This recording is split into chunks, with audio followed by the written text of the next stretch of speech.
All right, hey everyone. So I'm sitting here with Justin Lafazan. I would go into what Justin Lafazan does, but he does a lot. He's a millennial. He is, how old are you, 19? 18, turning 19 in a week. Wow, okay. So he is 18, turning 19 in a week. So happy birthday in a week. Thank you, appreciate it. No problem. So I'm sitting with Justin, and Justin has started a couple of companies. He's done already a couple of TEDx talks, and he's gotten involved with some very big players in the industry. So I want to figure out today how Justin is so productive at such an early age, and what I've realized doing Aspire is age is literally a non-factor anymore. Mm-hmm. I don't know if you agree. I could not agree more. Okay, cool. So age is a non-factor, and obviously he's proving that. So Justin, could you tell us a couple of things that are your most recent ventures? Absolutely. So it all started off with a marketing company I started about 12 months ago with a couple buddies of mine, with the goal of just ending shitty marketing. And that was kind of our tagline with it, right? Because a lot of these marketing gurus out there don't understand the way this new interconnected world kind of works. And it's totally different with the advent of social media and new digital media technologies. Yeah. So we started this marketing company, and what that has been able to do is show me a lot of really cool projects. So I've been able to leverage that marketing company to find a real passion for speaking. So I've been on TEDx a few times, like you talked about, talking about entrepreneurship, talking about life design and kind of life hacking and things like that. I've been able to parlay the marketing company into taking equity in a few projects. I think it's really cool to get rid of the cash fee sometimes and take equity in a project and really make sure that you're vested in it and you have skin in the game. And then I've also been able to kind of leverage my background to start a conference. It's called the Next Gen Summit. Basically, I want to bring together the best, brightest, and most motivated young people from around the world. And that's going on in Austin, Texas, and I'm really, really excited about it. Awesome. So about the conference, because I'll actually be attending the conference. So could you give us a couple people coming? Absolutely. So we have speakers from all over industries, and the idea of the conference is that it's not just for these tech founders, which a lot of conferences are. So we have the youngest elected officials in New York State, from Sarah Blair in West Virginia to my brother, Josh Lafazan in New York. We have some startup founders who are raising millions upon millions of dollars, like John Mayer of Fresco News and Shri Ganeshram, from Flightbox, and speakers from all over in between. So we have performers like Ocean Pleasant, who just performed at Bonnaroo last week. We have musicians, artists, politicians, huge household names, and really we're going to bring them together just to hang out for a weekend. Because it's one thing to listen to a speech and hear from people, right, and hear exactly what they're doing. But it's another thing to rub shoulder to shoulder, knee to knee, and really understand this is what they're doing and this is how they're doing it. Right. So the idea of the conference is, let's get rid of the talks that you listen to in school. Let's get down to it. What do you need to be successful? Exactly. So actually what we do with Aspire is we not only want to show you what they're doing, why they're doing it, but we want to give you the tools of how to do it. So probably the best tool is being with these people in the same room, figuring out exactly how they do this, and like exchanging ideas and exchanging your time and your efforts and just collaborate, right? Like you did a TEDx talk. I could not agree more. So a good mentor of mine, Greg Reed, he always says, aside from that your network is your net worth, Greg says a really cool quote that we learned a while back. He said, your life now is the same that it will be in 5 years, except for the books you read and the people you meet. And I could not believe that more. So Greg's whole philosophy is, figure out who's doing what you already want to be doing. So if you want to be productive, figure out who's being productive and go learn from them and make it happen. You don't have to reinvent the wheel every single time. Find people who are doing cool things and spend time with them and learn from them, because they have so much to offer you. Right. And that ends up in collaborations, equity splits, that ends up in just life-changing experience. Absolutely.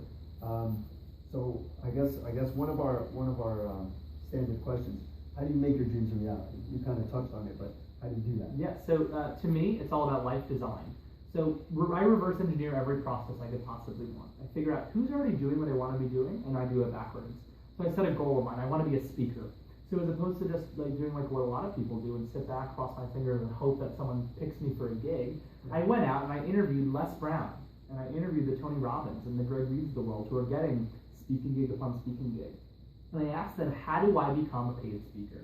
And they tell you the process. And you spend time with them, and then you reverse engineer the process to get there, to your goal. I want to host a conference. So I go hang out with these conference owners who are organizing multi-million dollar, tens of thousands of people conferences, and I reverse engineer those process. To be honest, Mina, it all started with a little experience I had at the beginning of my gap year earlier this year. I noticed the Forbes 30 Under 30 list had some really cool people on it.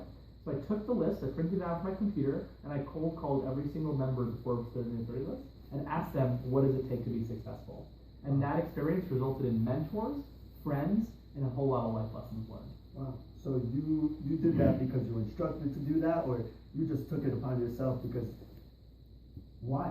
Yeah. How did you know to call the list, right? How did you know that? Really good question. So there's a lot of advice around there, right? That your network is your net worth, and that you need to hang around with cool, successful people. And I definitely have great friends, I definitely have great mentors, but I feel like there were so many cool people in this world that I just wasn't touching. So a mentor of mine said, hey, why don't you go hang out with some of these people and stop just talking about it? So I kind of took that literally. And I printed out the list, cold called them, and said, hey, can I just have half an hour of your time to talk to you, meet with you, get coffee, I'll buy lunch, just to learn about your path and what you did to become successful. And it really was a life-changing experience. And a lot of those, cold calls that I had turned out to be speakers at my conference, mentors or business partners in my personal and professional life. So really, I recommend it to a lot of people. That's awesome, and it's very innovative, actually. Like, it's so simple, yet it really is never done, because obviously, who actually thinks about cold calling, an entire list of people? And it's inspiring. So, what would be, if you were to digest this, what would be the secret to a productive lifestyle? Yep. So for me, it's knowing what you're good at, doing that, and kind of facilitating what you're bad at and filling the holes. So for me, I know what I'm really, really good at. I'm really good at identifying cool projects and cool people. I'm really good at spending time with them, learning what are the needs, what are the goals, and kind of acting with a strategic mindset and a long-term vision. So I'm really good at that, and I'm trying to focus my efforts on being good at that. And I take what I'm really bad at. For example, accounting. I'm horrible at staying organized and horrible at really putting things in structured ways like that. So I get not only an accountant, but I get someone on my team who could be kind of a manager of all of the different projects going on, keep my whole team organized and facilitated. I have that manager on my event squad. I have that manager on my marketing squad. I have that manager on my personal life for my own accounting, right? So you take what you're good at and you do it, and you take what you're bad at and fill those holes. To me, that is a productive lifestyle. You're not wasting time on what I'm not good at, and I'm putting all of my energies into what I really like to do. So outsourcing what you're not what you're not best at. Actually, one of my inspirations, Gary Vee, he always says, just focus on what you're good at and don't give a shit about what you're bad at. Yeah. Just don't care, right? Just put all your effort into what you're good at and figure out how to fill those gaps. And what Gary Vee always says, it's self-awareness kind of, right? You need to really understand yourself. What are your skills and what are your weaknesses? And it takes a lot of courage to be able to fully understand that. But once you can get to that point of self-realization, everything else kind of can go easily. And you might have touched on this. So is there like a life hack that you use, a productivity app, anything on your phone to kind of get you organized and just get your life as efficient as possible? To me, once I started changing the way I would use email, not a specific email app, but changing the way I use email has fully changed my life. So I wake up in the morning, and before I even roll out of bed, I check all of my emails. I don't respond to any of them unless I need to get something started or there's an emergency. And that single-handed process has changed my life. I also started becoming a lot better at forwarding with email and CCing with email. Because I realized not all emails that come to me need to be fully taken care of myself. And a lot of the times it's just I need to be a connector, or I need to just proceed things to the next step.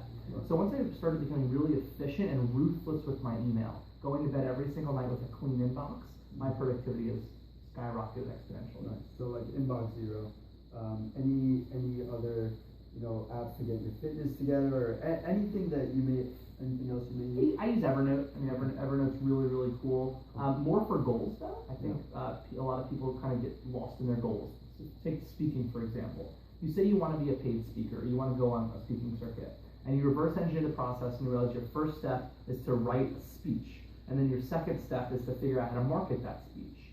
People lose those goals, and they just see, all right, I need to become a paid speaker. So in my Evernote, I list out, here are the 10 steps to get there, and under those 10 steps, I list out, here's what I've actually done, and here's what I still need to accomplish. So if I get hyper clear on what my goal is and list it out on Evernote, the rest is easy. Very cool. So what would you say you spend your first hour on when you Yeah, wake so up? I wake up in the morning and I don't roll out of bed. I turn to my side, I pick up my phone, and I review every single email. Half of the emails get deleted or forwarded, which means half my inbox is gone, so I don't have to worry about waking up with 300 emails. Yeah. After that, I start paying attention to the emergencies or the high priorities of the day. So if there's problems, if there's fires I need to put out, or if there's something that it really needs my attention, I answer that. I either make a quick call or make a connection to start with the ball rolling on that. I don't answer any of my text messages. I don't, go on Facebook. I really make sure I conquer my email within the first, 10 to 30 minutes of my day. And it takes a good amount of time, but I invest it then. Then, of course, I check social media, right? So I'm on Snapchat and Instagram and Facebook, just checking my notifications for the day. Because if I feel like I do that, I invest the time. So my first hour of my day is on my phone, I don't feel the itch and the urge to do it after that. And I can really get productive and start going to my goals of my day, as opposed to playing backtrack with email or backtrack with Facebook. Cool. And just for the audience, what's your Twitter? It's at Justin Lafazan. Everything is that. So justinlafazan.com, Justin Lafazan on Facebook, everything like that. Justin Lafazan Hotel. It doesn't actually exist yet, but it will someday. Someday, my friend. It will. And so I guess the next part of our interview is: did you ever think about quitting any of your ventures? Like when things got rough, I'm sure hiccups come up and stuff. You ever feel like that sometimes? Absolutely, and I think every entrepreneur does. We started with the conference vision back in November with the idea of let's make the largest conference by millennials for millennials in the entire world. It was this huge idea back in late October, early November. We started with the idea, and around the end of January, we realized that we'd raised $0 in funds from sponsors, nearly $0. We couldn't pay for the hotel, we couldn't pay for the web designers, we couldn't pay for anything. Yeah. And I felt horrible because this was my dream, this was my baby, and we couldn't raise any money. And I failed, and I stopped working at it. So I gave up at the end of January this conference idea. And the first week of March, I was at a conference with a good buddy, Jared, of mine. And Jared, was telling me, yo, Justin, how's the conference? How's everything going? Blah, blah, blah. And I said, I don't really want to talk about it. If it happens, it happens. It doesn't look too good right now. And Jared basically slapped me in the face and said, this is your dream. Yeah. This is the one thing that you want. This is your passion. This is your baby. How can you give up on it? Yeah. How are you, how do you not have the courage to fight through it? And that one conversation woke me up. Yeah. And we went out, we restructured, re-strategized, got a new team in place, and now the conference is going better than ever before, and we're signing big name sponsors like Venmo. Things that are moving really, really quickly, and we have such great speakers. And it's because I failed and got slapped in the face saying, what are you doing? How can you give up on your dreams? Yeah, and I think what's really important in that is you failed quickly, right? Absolutely. So it's not like you failed and you sat there and you indulged in that and you thought about that constantly, but you failed quickly. You had this one conversation, which is important because that's part of your network, and Jared, and Jared is an ambitious person. I know him also. And it's great to get that wake-up call and just get back on track, right? You just gotta get back on the horse and tank, right? Isn't the saying, fail early, fail often? Exactly. If you're gonna fail, go for it. Shoot for the moon, fail, and then learn how you failed and do it again. 100%. And I think one of our last questions: why do you do what you do? Right? Why do you do this? Is it for money? Is it for fame? Is it for what? Why do you do this? Yep. So a good friend of mine divided the reasons we do things between fame, fortune, and freedom. Fame makes sense. You want to be in the spotlight. You want to be news. You want to be talked about. Fortune makes sense. You want to have money to buy cool things. Freedom is the reason I do it. I didn't understand freedom until recently. I don't believe in the status quo. I think a lot of young people get status quo advice. Go for the mainstream. You go from high school to college to an internship to a job, which you ride to partner, retire, and move to Boca. That to me did not make sense. That is the status quo advice. And you want to know why it really didn't make sense? Is everyone's getting the same advice, and yet we're all looking for different outcomes to be more successful than one another. We have contradictory objectives there. Right. So my entire journey on my path on life is to inspire people to change the status quo through entrepreneurship and life design. Because I believe if you can design your own path and be entrepreneurial in nature, you can disrupt the status quo and really live a life that you want to live and are meant to live, as opposed to the life that the world tells you you should be living. Yeah, which, since I've been following you, that comes out in your talks, it comes out in even the conference, right? The conference style is disruption, right? And it's not this, this uniform schedule and everybody's on the same track and stuff. you can pick your own track and all that stuff. Absolutely, it's all about designing your own life. Right.